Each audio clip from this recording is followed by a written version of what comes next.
দেখো যে trial balance may balance even when, মানে আমাদের ট্রায়াল ব্যালেন্সটা মিলে যাচ্ছে, বাট তারপরেও কিছু জিনিস থেকে যায় ভুল বা লিমিটেশন বা আমরা যেটাকে বলি সীমাবদ্ধতা।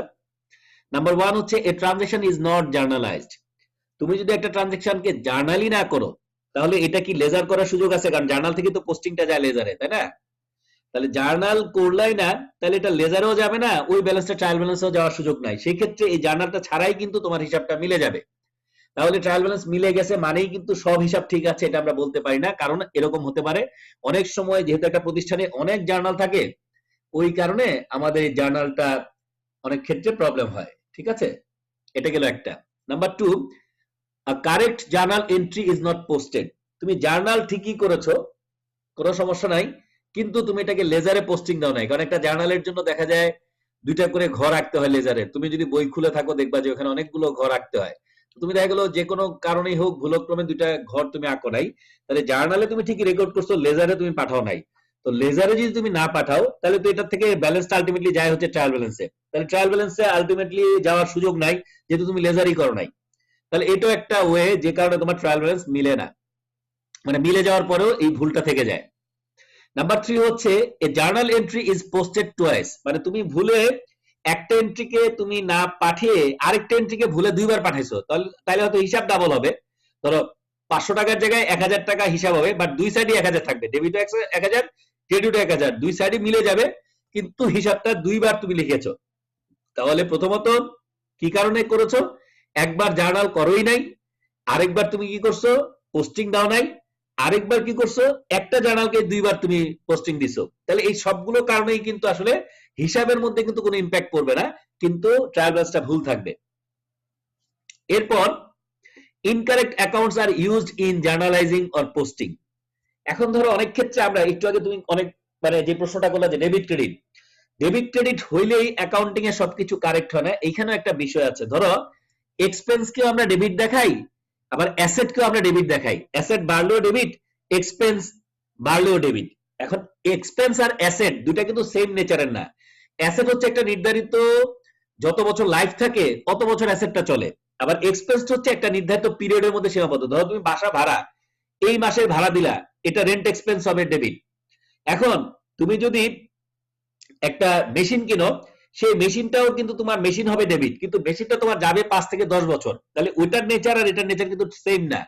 এখন তুমি ধরো একটা মেশিনকে ইনস্টল করবা, এখন মেশিনকে ইনস্টল করলে আমরা ইন্টারন্যাশনাল অ্যাকাউন্টিং স্ট্যান্ডার্ড 16 মানে আইএস 16, আমরা প্রত্যেকটা অ্যাকাউন্টিং যে পড়ি তার পেছনে আন্তর্জাতিক হিসাব মান আছে, ওই মান অনুযায়ী আমরা এগুলোকে রেকর্ড করি। তো আইএস 16 বলে দিছে একটা মেশিনকে ইউজেবল অবস্থায় আনা পর্যন্ত যত কস্ট, সব কস্টকে রিপোর্ট করতে হবে কস্ট অফ দ্যাট মেশিন। এখন তো একটা মেশিন ইনস্টল করতে তোমার 10,000 টাকা লাগছে, এখন এই 10,000 টাকা কি হবে? মেশিনের দাম যদি হয় 7 লাখ, তার সাথে 10,000 টাকা যোগ করে 7,10,000 টাকা হবে মেশিনের দাম। তাহলে মেশিন করতে হবে ডেবিট, কিন্তু তুমি ভুলক্রমে কি করছো? ইনস্টলেশন চার্জ ডেবিট করে দিছো। এখন ইনস্টলেশন চার্জ ডেবিট করলে এটা তোমার এই বছরে চার্জ হয়ে যাবে, কিন্তু অ্যাসেটটা তোমার চলবে 10 বছর। তাহলে 10 বছর রেট চললে এই 10,000 টাকা কিন্তু 10 বছরে তোমার চার্জ হওয়ার কথা ছিল, তুমি ভুলক্রমে কি করছো?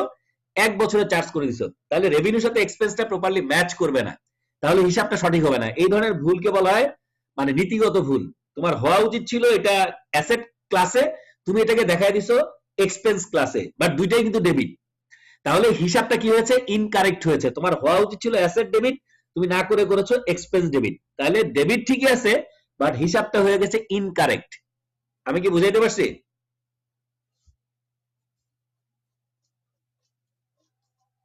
বুঝতে স্যার এখানে পারছো? একটা কোশ্চেন ছিল যে স্যার মেশিনটা স্যার আমার কিনতে যত টাকা লাগছে হ্যাঁ আর স্যার ইনস্টল করতে যত টাকা লাগছে হ্যাঁ পুরাটা কি আমি করব হচ্ছে আমার অ্যাসেটের ডেবিট হিসাবে? হ্যাঁ, নট অনলি দ্যাট, এই মেশিনটাকে টেস্ট রান করতে যদি কোনো লুব্রিকেন্ট বা কোনো অয়েল বা অন্য কিছু লাগে, ওইটাও কস্ট অফ দ্যাট মেশিন হবে। মানে একটা মেশিনকে ইউজেবল অবস্থায় আনতে তার পেছনে যাবতীয় আনুষঙ্গিক খরচ, এটাকে ক্যারি করে নিয়ে আসছো, এটাকে যেখান থেকে তোমাকে ডেলিভারি দিয়েছে তোমার যে জায়গায় নিয়ে যাবা, এটার জন্য তো কোনো জায়গাকে ডিজাইন করে শেপ চেঞ্জ করতে হয়, তার পেছনে যদি খরচ হয়, তার মানে মেশিনটাকে রান করার আগ পর্যন্ত যত খরচ, এই সবগুলো খরচ কিন্তু কস্ট অফ দ্যাট মেশিন হবে। মানে অ্যাকাউন্টিং স্টুডেন্টের সাথে তোমার পার্থক্য যেটা হয় খুব সিম্পলি বলতে গেলে, তুমি ধরো একটা শার্ট কিনতে গেছো, শার্টের দাম ধরো 1200 টাকা, তোমাকে কেউ জিজ্ঞেস করলে বলবা এটার দাম 1200 টাকা, বাট অ্যাকাউন্টিং এর স্টুডেন্ট বলবে বাসা থেকে যেতে যদি তার টাকা খরচ হয় এটাও কস্ট অফ দ্যাট শার্ট হবে যদি অন্য কোনো পারপাস না থাকে। ধরো তুমি ফ্রেন্ডদেরকে খাওয়াইছো, এটাও কস্ট অফ দ্যাট শার্ট হবে, কারণ এটার জন্য তো তুমি গেছো। তার মানে একটা ডিসিশনকে এক্সিকিউট করতে তার সাথে আনুষঙ্গিক যাবতীয় cost of that particular decision. হ্যাঁ, আচ্ছা তাহলে স্যার, তুমি কোশ্চেন হচ্ছে যে স্যার যে আমি মেশিনটাকে হচ্ছে যখন ইউজ করার উপযোগী হবে, ইউজ হ্যাঁ করার পর কোনো কারণে ওটাকে আমার রিপেয়ার করার দরকার হলো, তখন হ্যাঁ ওই টাকাটা কোথায় আসলে? রিপেয়ার আহ, মেইনটেনেন্স, এটা যেহেতু day to day operation run করতে লাগবে, সেটা তোমার এক্সপেন্সে দেখাতে পারবে। রিপেয়ার মেইনটেনেন্সে তোমার অবশ্যই এটাকে তুমি দেখাবা হচ্ছে এক্সপেন্সে, জি কারণ জি এটা তুমি এক এক বছর রিপেয়ার এক এক রকম হবে। প্রথম দিকে রিপেয়ার তেমন একটা লাগে না, মেশিন যত পুরনো হয় তখন এটা রিপেয়ার লাগে, তো সেটা তোমার হচ্ছে আলাদা বিষয়। সেটা কিন্তু তোমার মেশিন রান হয়ে যাওয়ার পরে কিন্তু তারপর নরমাল যে কস্ট সেটা তার সাথে আলাদা হিসাব মতে হবে, তখন আর মেশিনের সাথে কোনো সম্পৃক্ততা নাই। বাট মেশিনটাকে ইউজেবল অবস্থায় আনা, স্টার্ট করা, মেশিনটাকে ব্যবহার উপযোগী করতে যত কস্ট, সেটা হচ্ছে কস্ট অফ দ্যাট মেশিন হবে। ঠিক আছে? জি স্যার, ক্লিয়ার হয়েছে। এখন 5 নাম্বার পয়েন্ট হচ্ছে offsetting errors are made in recording the amount of a transaction. Offsetting error মানে ধরো ডেবিটেও 5,000 টাকার জায়গায় লিখছো 500, ক্রেডিটেও 5,000 লিখছো 500, দুই জায়গায় কিন্তু ভুলটা অফসেট হয়ে গেছে। মানে এক জায়গায় যদি লিখতে 500, এক জায়গায় যদি লিখতে 5,000, তাহলে 4,500 টাকার গ্যাপ আছে, এটা তোমার বের হয়ে আসতো। বাট দুই জায়গায় তুমি ভুলে 500 লিখছো, তাহলে একটার সাথে আরেকটা ভুল কি হয়ে গেছে, অফসেট হয়ে গেছে। যদি ভুলে অফসেট হয়ে যায়, ভুল কিন্তু কারেক্ট হবে না, কিন্তু হিসাব তোমার মিলে যাবে। তাহলে এইগুলোকে বলা হয় লিমিটেশন, যে তোমার ট্রায়াল ব্যালেন্সটা বোথ সাইড মিলে গেছে, এতে তুমি যেহেতু ট্রানজাকশন অল্প আমরা বুঝতে পারি কোনো সমস্যা নাই। বাট নরমালি ট্রানজাকশনটা মিলে যাওয়া ডাজন্ট মিন আমাদের সবকিছু ঠিক আছে। দিস আর দ্য লিমিটেশন, যেসব কারণে ট্রায়াল ব্যালেন্স মিলে গেল, এইসব ভুল ভ্রান্তি থাকতে পারে। ক্লিয়ার বিষয়টা? জি স্যার, ক্লিয়ার। ওকে, এখন এই ছিল তোমাদের লাস্টের যে টপিক, এবং আমরা যখন ট্রায়াল ব্যালেন্স পর্যন্ত করেছি এই পর্যন্ত। তো এখন আজকে আমরা নতুন একটা চ্যাপ্টার ধরবো, সেই চ্যাপ্টারটা হচ্ছে তোমার অ্যাডজাস্টমেন্ট।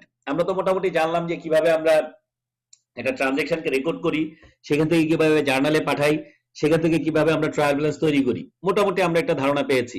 হ্যাঁ, এখন আমরা দেখবো যে আমরা কিভাবে অ্যাডজাস্টমেন্ট করি, কারণ অ্যাডজাস্টমেন্টটা কেন করতে হয় সেটা আমরা ব্যাখ্যা করবো, প্রেক্ষাপট অ্যাডজাস্টমেন্টটা কেন করতে হচ্ছে।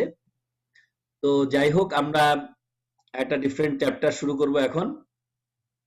স্যার, আগের দুটো চ্যাপ্টারে আমরা কি কি প্র্যাকটিস করব স্যার, এখানে ওটা কি তোমার ওই যে নাম্বার দিয়ে দিবেন? ট্রানজেকশন দেওয়া থাকবে, সেই ট্রানজেকশন গুলোকে তোমার ইকুয়েশনে ইমপ্যাক্ট দেখাতে বলবে, যে একটা ট্রানজেকশনকে ইকুয়েশন ইমপ্যাক্ট দেখাও। যেমন ধরো ইনভেস্টমেন্ট বাই ওনার, এটা কোথায় কোথায় যায়, একবার হচ্ছে ওনার্স ক্যাপিটাল প্লাস হবে, ক্যাশ টাকা প্লাস হবে, এই যে দেখালে এটা হচ্ছে একটা ইমপ্যাক্ট। হ্যাঁ, তাহলে এই যে ধরো এই যে ট্রানজেকশনটা দেখছো স্ক্রিনে, এটা ট্রানজেকশন। জি স্যার। এই যে এখানে on October 1 pioneer purchase office equipment costing এত বা সাইনিং 3 মান্থ 12% নোট পেয়েবল। এখানে তাহলে কি, এই ট্রানজাকশনটাকে যদি বলে ইকুয়েশনে দেখাও, তাহলে ইকুয়েশনে কি দেখাইছে, একটা ইকুইপমেন্ট বাড়ছে এবং এটা নোট সাইন করা হয়েছে বলে একটা লায়াবিলিটিও বাড়ছে, একটা অ্যাসেট বাড়ছে, একটা লায়াবিলিটি বাড়ছে। এটা হচ্ছে ইকুয়েশন অ্যানালাইসিস। ইকুয়েশন অ্যানালাইসিসে একটা প্রশ্ন আসতে পারে।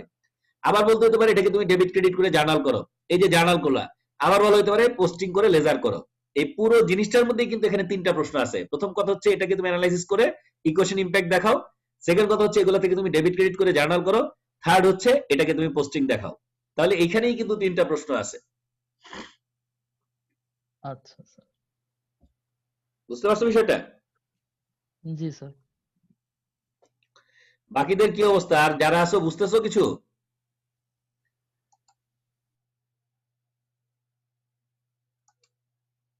আর কি কেউ আসো না নাই সব? জি স্যার, আছে, বুঝছি স্যার। কারণ তোমাদের অনলাইন ক্লাসে তো অনেক সুবিধা, না থাকলেও চলে, তাই না?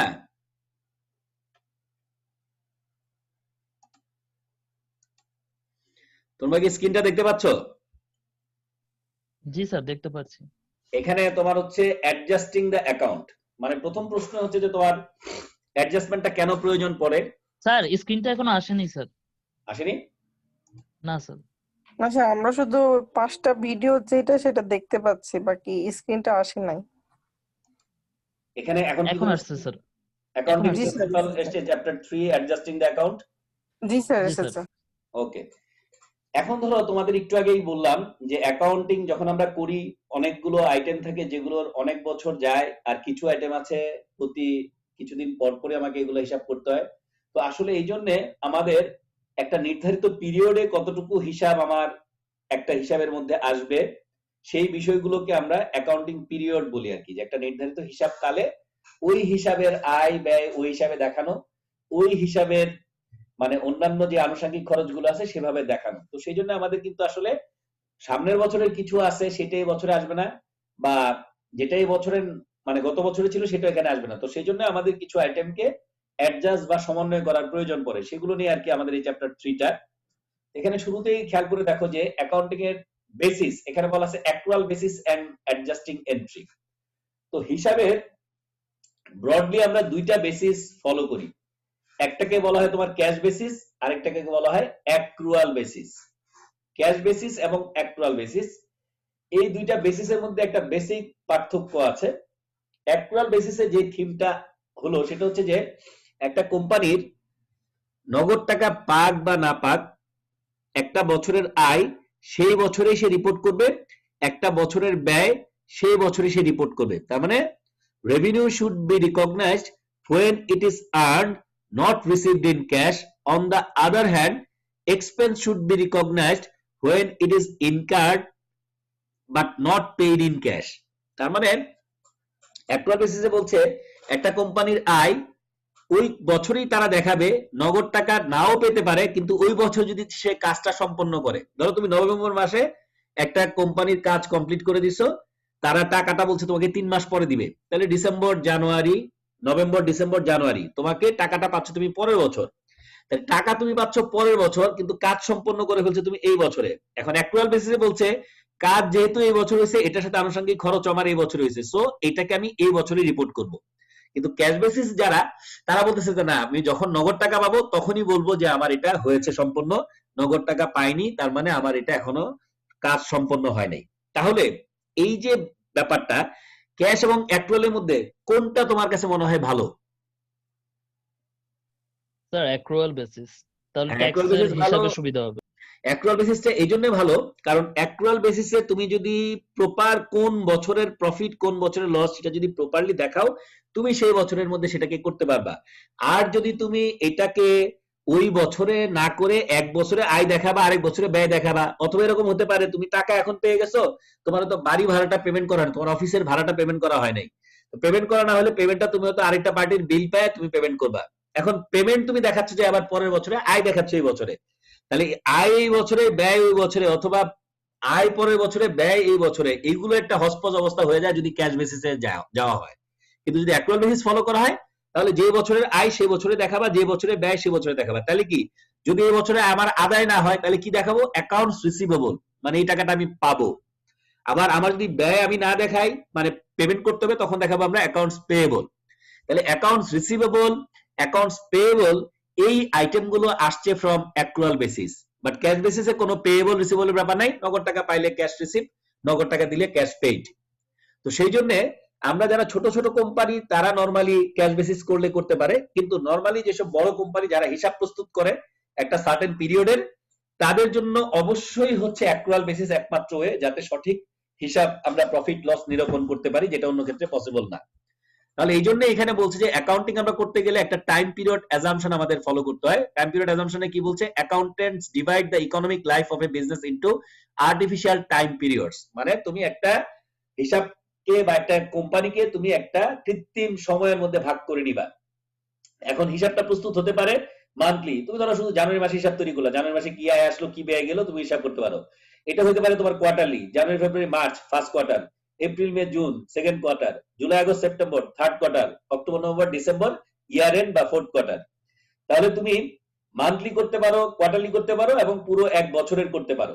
ঠিক আছে, তাহলে এই জিনিসটা ডিপেন্ড করে তোমার কোম্পানি কিভাবে হিসাবটা করবে। সাধারণত এক বছরের হিসাব করা হয়, এক বছর হিসাব করা হয়, মানে ইয়ারলি করা হয়। এই যে কোম্পানিগুলো যে তোমার একটা প্রতি বছর শেষে লভ্যাংশ ঘোষণা করে, তারা সাধারণত এক বছরের জন্য করে। যদিও বাংলাদেশের কোম্পানিতে মানে কোয়ার্টারলি রিপোর্ট ডিসক্লোজ করাটা ম্যান্ডেটরি। ধরো তোমার first quarter January February March, যদি আমরা ক্যালেন্ডার ইয়ার বলি, জানুয়ারি থেকে ডিসেম্বর হচ্ছে ক্যালেন্ডার ইয়ার, আর ফিসকাল ইয়ার হচ্ছে আরেকটা, যেটাকে বলে আমরা অর্থ বছর। বাংলাদেশের ফিসকাল ইয়ার কবে বলতো?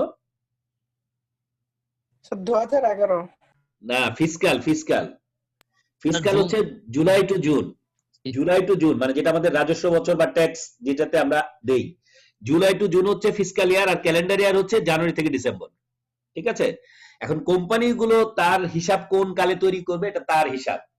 তো যদিও বাংলাদেশে এখন একটা ইউনিফর্ম সিস্টেম চলে আসছে, ব্যাংকিং কোম্পানি বা ফাইন্যান্স কোম্পানি তাদেরকে বলছে যে ডিসেম্বর ক্যালেন্ডার ইয়ার ফলো করতে, আর ম্যানুফ্যাকচারিং কে বলছে ফিসকাল ইয়ার ফলো করতে। সো এটা ডিপেন্ড করে আমাদের রেগুলেটর যারা, বাংলাদেশের এই যে কোম্পানিগুলো পরিচালিত হয় তাদেরকে রেগুলেট করে কারা বলতো?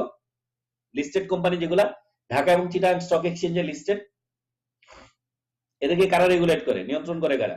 বিসেক হ্যাঁ, স্যার, শেয়ার বাজার এগুলাকে তো বিসেক করে যতটুকু জানি। বিসেক, Bangladesh security and exchange commission, Bangladesh security and exchange commission. তো সিকিউরিটি অ্যান্ড এক্সচেঞ্জ কমিশনের রুলস আছে, রিপোর্টিং রুলস আছে কিভাবে রিপোর্ট করতে হবে। সেখানে তারা বলে দিয়েছে যে লিস্টেড কোম্পানির জন্য কোয়ার্টারলি রিপোর্ট দেওয়াটা ম্যান্ডেটরি, কোয়ার্টারলি রিপোর্ট দিতে হবে, first quarter, second quarter, third quarter, এবং ইয়ার এন্ডের রিপোর্টটাও ডিউ টাইমে দিতে হবে। যদি টাইমলি কেউ না দেয় তাকে ফাইন দিতে হবে, কারণ রিপোর্ট সময় মতো না হলে এটাতে অনেক সমস্যা হয়। এনিওয়ে, তাহলে এখানে হচ্ছে সময়ের ব্যাপারটা আর কি, যে আমরা যে হিসাবটা তৈরি করছি একটা নির্ধারিত সময় থাকবে, সেই সময়টা হতে পারে মান্থলি, হতে পারে কোয়ার্টারলি, হতে পারে ইয়ারলি, ডিপেন্ড করে যে আসলে অর্গানাইজেশন কিভাবে করছে। তাহলে time period assumption is also called the periodicity assumption, মানে এটা হচ্ছে অ্যাকাউন্টিং এর একটা ধারণাই, একটা নির্ধারিত হিসাব কালের জন্য হিসাব প্রস্তুত করা হয়। তাহলে এই টাইম পিরিয়ড অ্যাজাম্পশন কে অন্যভাবে পিরিয়ডিসিটি অ্যাজাম্পশনও বলা হয়। টাইম পিরিয়ড অ্যাজাম্পশন হচ্ছে একটা অ্যাজাম্পশন, পিরিয়ডিসিটি অ্যাজাম্পশন হচ্ছে একটা অ্যাজাম্পশন, মানে কি একটা নির্ধারিত হিসাব কালের জন্য হিসাবটা প্রস্তুত করতে হবে, এই ধারণার উপর ভিত্তি করে অ্যাকাউন্টিং কাজ করে থাকে। Fiscal and calendar year, monthly and quarterly time period are called interim period. ধরো একটা কোম্পানির পূর্ণ বছরের হিসাব তৈরি করাটাকে হচ্ছে ফুল ইয়ার এন্ড, আর ওই যে কোয়ার্টারলি তৈরি করতেছে, মান্থলি তৈরি করতেছে, এটাকে বলা হয় ইন্টারিম বা অন্তর্বর্তীকালীন। অন্তর্বর্তীকালীন, ইন্টারিম শব্দের অর্থ হচ্ছে অন্তর্বর্তীকালীন, ইন্টারিম পিরিয়ড মানে হচ্ছে অন্তর্বর্তীকালীন, মানে নির্ধারিত বছর যদি সম্পন্ন হয় তার আগে যদি কোনো মাসিক বা কোয়ার্টারলি রিপোর্ট তুমি প্রডিউস করো, কোয়ার্টার মানে একটা ইয়ারকে 4টা ভাগে ভাগ করলে 3 মাসে এক quarter, January February March first quarter, April May June second quarter, July August September third quarter, October November December year end. তাহলে নরমালি মান্থলি এবং কোয়ার্টারলি যে রিপোর্টটা, এটা তো ফাইনাল রিপোর্ট না, এটা জাস্ট খালি মানে জানতে চাইছে শেয়ার হোল্ডাররা যে আমি আমার যে ব্যবসায় যে বিনিয়োগ করছি আমার একটা গ্রোথ কি, অবস্থাটা কি, এটা জানার জন্য তাদেরকে প্রডিউস করা হয়, এটাকে বলা হয় ইন্টারিম রিপোর্ট। আর most large company must prepare both quarterly and annual financial statement. আর আমাদের যে লিস্টেড কোম্পানি আছে তাদের প্রত্যেককেই কিন্তু তোমার কোয়ার্টারলি ফাইন্যান্সিয়াল স্টেটমেন্ট প্রডিউস করতে হয়। 3টা কোয়ার্টার হচ্ছে আনঅডিটেড আর ফাইনালটা হচ্ছে তোমার অডিটেড। তুমি ডিএসসির ওয়েবসাইটে ঢুকলেই দেখতে পারবা যে প্রত্যেকের কোয়ার্টারলি রিপোর্ট দেওয়া আছে, ওখানে পুরো ফাইন্যান্সিয়াল স্টেটমেন্ট তারা তৈরি করে করে করে অ্যাসেট, লায়াবিলিটি, ইকুইটি সব অবস্থা তোমার সামনে প্রেজেন্ট করে, যার উপর ভিত্তি করে তুমি সিদ্ধান্ত নিতে পারো এই কোম্পানিতে বিনিয়োগ করবা কি করবা না। ফিসকাল ইয়ার হচ্ছে accounting time period that is 1 year in length. Calendar year হচ্ছে জানুয়ারি 1 থেকে ডিসেম্বর 31, মানে তুমি অ্যাকাউন্টিং এ যে পিরিয়ডটাকে ফলো করবা, কোম্পানির যে পিরিয়ড, কারণ কোম্পানির পিরিয়ড ডিপেন্ড করে কোম্পানিকে রেগুলেটররা যেই টাইমে রিপোর্ট করতে বলে সেটার উপর বেস করে। যেমন ব্যাংকিং কোম্পানি বাংলাদেশে ক্যালেন্ডার ইয়ার ফলো করে, আদার দেন ব্যাংকিং, কারণ লিস্টেড কোম্পানিগুলোর মধ্যে ব্যাংকিং আছে, নন ব্যাংকিং আছে, ইন্স্যুরেন্স আছে, তোমার ম্যানুফ্যাকচারিং আছে, বহুবিধ টাইপের কোম্পানি আছে। তো সেই কোম্পানিগুলোর হিসাব কিভাবে প্রস্তুত হবে এটা রেগুলেটররা বলে দেয়, সেই অনুযায়ী তুমি যে হিসাবের জন্য হিসাবটা প্রস্তুত করছো যে পিরিয়ডের জন্য, এটাকে বলা হয় ফিসকাল ইয়ার। আর নরমালি ক্যালেন্ডারে আমরা যে ইয়ারটাকে কাউন্ট করি জানুয়ারি থেকে ডিসেম্বরকে আমরা বলি ক্যালেন্ডার ইয়ার। সো দুই ধরনের ইয়ার হতে পারে, ফিসকাল ইয়ার এবং ক্যালেন্ডার ইয়ার। তাহলে time period assumption state that, তাহলে আসলে এই টাইম পিরিয়ড অ্যাজাম্পশন কি বলছে? Companies must wait until the calendar year is complete to prepare financial statement. কেউ যদি ক্যালেন্ডার ইয়ার ফলো করে তাহলে ক্যালেন্ডার ইয়ার শেষ হওয়া পর্যন্ত ওয়েট করে, শেষ হওয়ার পরে তারা ফাইন্যান্সিয়াল স্টেটমেন্ট তৈরি করে। Company use the fiscal year to report financial information, fiscal ইয়ারও করতে পারে, ডিপেন্ড করে কোম্পানি টু কোম্পানি। একটু আগে যেটা বললাম, the economic life of A business can be divided into artificial time period. হ্যাঁ, তোমার ইকোনমিক যে অ্যাক্টিভিটিস গুলো বা তুমি যে বিজনেসের রিপোর্ট তৈরি করবা সেটা পুরোটাই কিন্তু একটা আর্টিফিশিয়াল বা কৃত্রিম টাইম ফ্রেমের উপর ডিপেন্ড করে। Companies record information in the time period in which the event occur, যেই পিরিয়ডে ঘটনাটা ঘটে সেই পিরিয়ডে আমরা রিপোর্ট করি, তার আগেও না তার পরেও না। এটা হচ্ছে আমরা মেইনলি টাইম পিরিয়ড অ্যাজাম্পশন যেটা এক্সপ্লেইন করে বা বলে। Accrual basis and cash basis তোমাদের একটু আগে আমি বলেছিলাম। Transaction recorded in the period in which the event occur, companies recognize revenue when they perform services rather than when they receive cash. Expense are recognized when incurred, মানে যখন সংগঠিত হয়েছে, rather than when paid, payment যখন হয়েছে। In accordance with generally accepted accounting principle, generally accepted accounting principle মানে প্রত্যেকে American একটা body, তারা এই অ্যাজাম্পশনটাকে মানে একসেপ্ট করে নিয়েছে, not only America, all over the world এটাকে তোমার একসেপ্ট করেছে, অ্যাকচুয়াল বেসিসকে একসেপ্ট করেছে, যেটা আসলে হিসাবের যথার্থতার জন্য অ্যাকচুয়াল বেসিসটাই প্রয়োজন। ক্যাশ বেসিসে কি বলছে? Revenue recognise when cash is received, expense recognized when cash is paid। ধরো যখন তুমি নগদ টাকা পাবা তখন তুমি আয় দেখাবা, যখন তুমি নগদ টাকা খরচ করবা তখন তুমি ব্যয় দেখাবা। তো এটা কি বলছে? Cash basis accounting is not in accordance with the general accepted accounting principal. But general accounting principal এটাকে অ্যাকসেপ্ট করে না এই জন্য, কারণ এটা অ্যাকসেপ্ট করলে হিসাবের সঠিক আয় ব্যয় নিরূপণ একটা নির্ধারিত পিরিয়ডে সঠিকভাবে সম্পন্ন হবে না। কেন হবে না? কারণ হচ্ছে এক বছরের আয় আরেক বছরে পাওয়া যেতে পারে, এক বছরের ব্যয় বিভিন্ন কারণে আরেক বছর পেমেন্ট করা হতে পারে। তাহলে এইসব বিবিধ কারণে আমরা কিন্তু সঠিক নিরূপণ করতে পারবো না বলেই কিন্তু ক্যাশ বেসিসকে general accepted accounting principle accept করে নাই। তাই ছোটখাটো কোম্পানি তাদের মতো করে করে করতে পারে, বাট বড় কোনো কোম্পানি যারা মানে গভর্নেন্স অনুযায়ী যারা রিপোর্ট করে, ল অনুযায়ী রিপোর্ট করে, অথবা যারা বড় সাইজের বিগ সাইজের কোম্পানি, তারা কোনো অবস্থাতেই ক্যাশ বেসিসে হিসাব তৈরি করলে সেটা অ্যাকসেপ্টেড হবে না, হিসাবটা করতে হবে অ্যাকচুয়াল বেসিসে।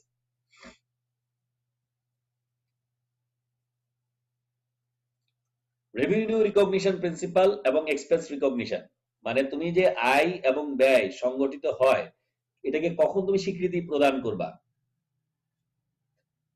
ধরো কাস্টমার একটা সার্ভিসের জন্য তোমার রিকোয়েস্ট করেছে, তুমি যখন স্যাটিসফাই, তার মানে তার যে রিকোয়েস্ট অনুযায়ী তুমি যখন ধরো একটা ক্লায়েন্ট অ্যাকাউন্ট একটা সার্ভিস নিতে গেছে, তুমি তার কাজটা সম্পন্ন করে দিলা, তখন কিন্তু অলরেডি তুমি টাকাটা পেয়ে যাবা।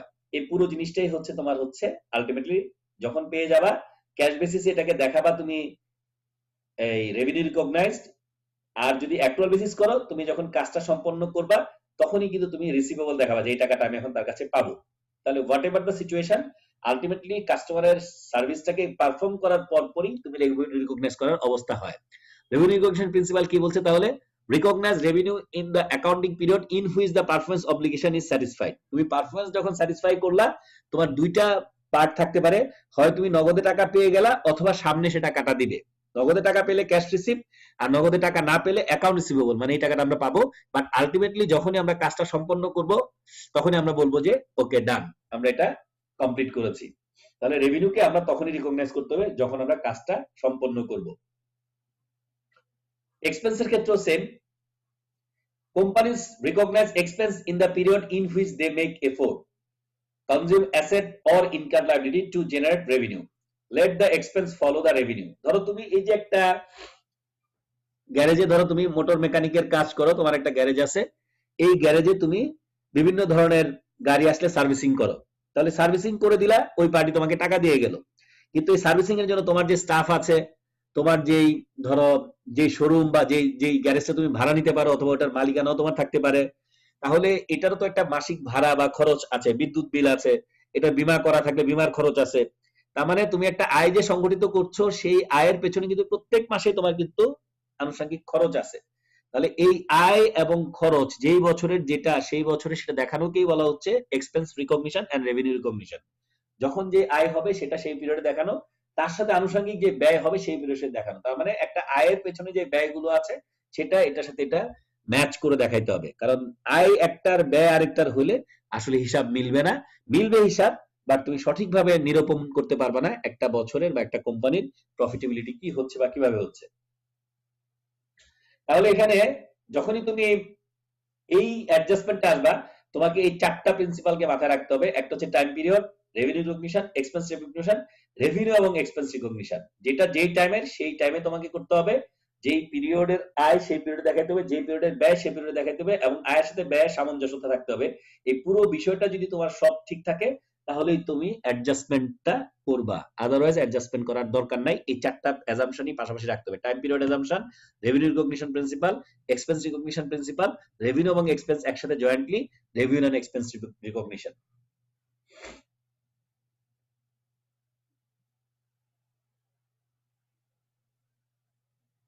এগুলো একটা ডিফারেন্ট ট্রু ফলসের ব্যাপার, সেগুলো এখন দরকার নাই। এখন আমরা প্রশ্নে চলে আসি, অ্যাডজাস্টিং এন্ট্রিটা আমাদের কেন প্রয়োজন পড়ে, the need for adjusting entries. প্রথমত, adjusting entries ensures that the revenue recognition and expense recognition principle are followed. মানে অ্যাডজাস্টমেন্টের ব্যাপারটাই হচ্ছে এরকম, এই পিরিয়ডের অংশটুকু এই পিরিয়ডে দেখাবো, এই পিরিয়ডের অংশ যেটা না এটা এখানে দেখাবো না। তাহলে আয় ব্যয় দুইটার ক্ষেত্রেই আলটিমেটলি রেভিনিউ রিকগনিশন, এক্সপেন্স রিকগনিশনে এই কথাই বলা হয়েছে। তার মানে রেভিনিউ এবং এক্সপেন্স রিকগনিশন ফলো করাটাই হচ্ছে অ্যাডজাস্টিং এন্ট্রির main theme. Necessary because the trial balance may not contain up to date and complete data. ধরো ট্রায়াল ব্যালেন্সে একটা ফিগার দেওয়া আছে, সাপ্লাইস তুমি কিনেছো এই সেমিস্টারের শুরুতে, অফিস সাপ্লাইস কিনেছো তুমি 10,000 টাকা।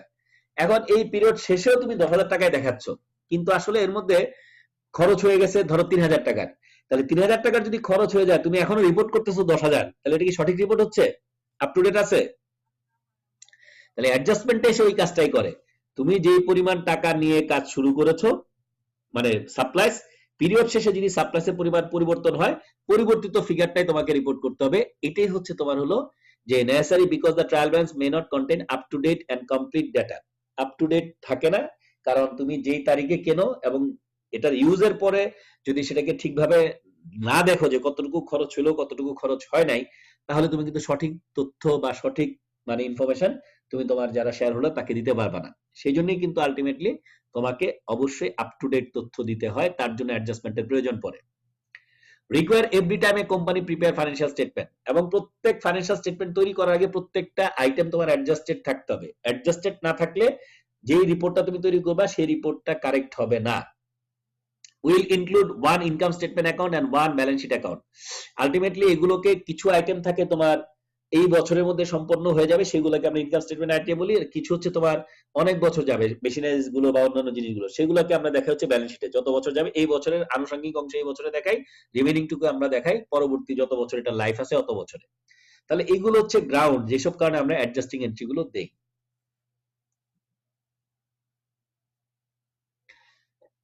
তাহলে adjusting entries are made to ensure that expense are recognized in the period in which they are incurred, revenue are recognized in period in which service are perform, balance sheet and income statement account have correct balances at the end of the accounting period, all the responses above are correct. এখানে কিন্তু যে কথাগুলো বলা হয়েছে ultimately এখানে adjusting entry সম্পর্কে প্রথমত এক্সপেন্সটা যে পিরিয়ডে সেটাও কারেক্ট, রেভিনিউটা কারেক্ট, এবং এখানে যে আপ টু ডেট ব্যালেন্স সেটাও কারেক্ট। আমরা সবগুলো স্টেটমেন্ট এখানে কারেক্ট।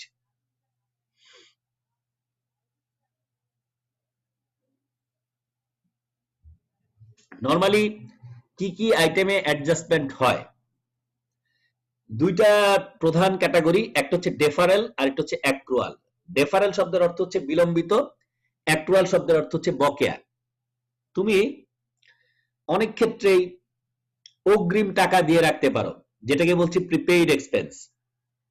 আবার তুমি অগ্রিম টাকা নিতে পারো, যেটাকে বলা হয় আনআর্ন রেভিনিউ। ধরো তুমি এক জায়গায় টিউশনি করো, যে কোনো কারণে তোমার এই মুহূর্তে খুব ক্রাইসিস, তুমি ওই বাসায় বললা যে টাকাটা যদি তোমাকে এই মাসে একটু অ্যাডভান্স দিয়ে দেয় তোমার উপকার হয়। হয়তো তারা তোমাকে অ্যাডভান্স দিল কোনো কারণে, তো তুমি পুরো মাস কিন্তু সার্ভিস না দিয়ে টাকাটা যখন অ্যাডভান্স নিচ্ছ, তোমার হিসাব বইতে, তোমার পার্সোনাল না, তোমার যদি এটাকে টিউশন, যেহেতু তোমার একটা আলাদা প্রফেশনাল ইনকাম তুমি তোমার স্টুডেন্ট লাইফের, তুমি তখন ওই টাকাটাকে দেখাবা রেভিনিউ ঠিকই, বাট টাকাটা তোমার এখন উপার্জিত হয় নাই, তাই এটার নাম হবে আনআর্ন রেভিনিউ। মানে তুমি লায়াবল, এই আনআর্ন রেভিনিউ হচ্ছে একটা লায়াবিলিটি। তুমি liable to perform the whole month tuition. তুমি এটা কিন্তু টাকাটা নিয়ে নেওয়ার কারণে তুমি বাধ্য এটা করতে। তাহলে একদিকে যেমন তুমি প্রিপেইড এক্সপেন্স খরচটাও করতে পারো, প্রিপেইড এক্সপেন্স কে বলা হয় অ্যাসেট, আনআর্ন রেভিনিউ কে বলা হয় লায়াবিলিটি। এই দুইটা আন্ডার হেড অফ ডেফারেল। অন্যদিকে অ্যাক্রুয়ালের ক্ষেত্রে তুমি কাজ সম্পন্ন করছো, টাকা এখনো নাও নাই, এই যে সার্ভিস পারফর্ম করছো টাকা নাও নাই, তাহলে এটা হচ্ছে অ্যাকাউন্ট রিসিভেবল, মানে accrued revenue. Revenue for service perform but not yet received in cash or recorded. তাহলে এখান থেকে ক্রিয়েট হয় অ্যাকাউন্টস রিসিভেবল। আবার এক্সপেন্স তোমার হয়েছে বাট তুমি পেমেন্ট করতে পারো নাই, পেমেন্ট করবার পরে এখান থেকে ক্রিয়েট হবে অ্যাকাউন্টস পেয়েবল।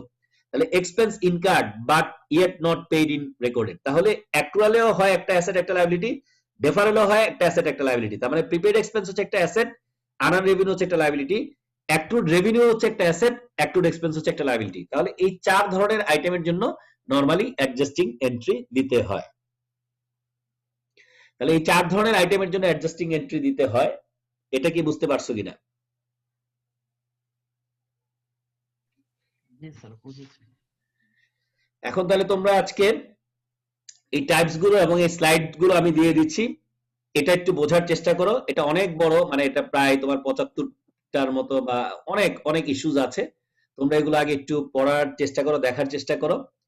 আগামী ক্লাসে তোমাদের আমি এই বিষয়গুলো ইন ডিটেইল তোমরা একটু নিজের মতো করে দেখো, আর বই থেকে একটু পড়বা। আসলে বইয়ে চ্যাপ্টার তোমার যেই মানে 3টা আছে, এটা একটু দেখবা, দেখবা যে এই বিষয়গুলো অনেক ইজি। এগুলো আমরা আস্তে আস্তে সবই করবো। এখানে তোমাদের আমি প্রায় সব মিলে কয়টা দাঁড়াও দেখাচ্ছি,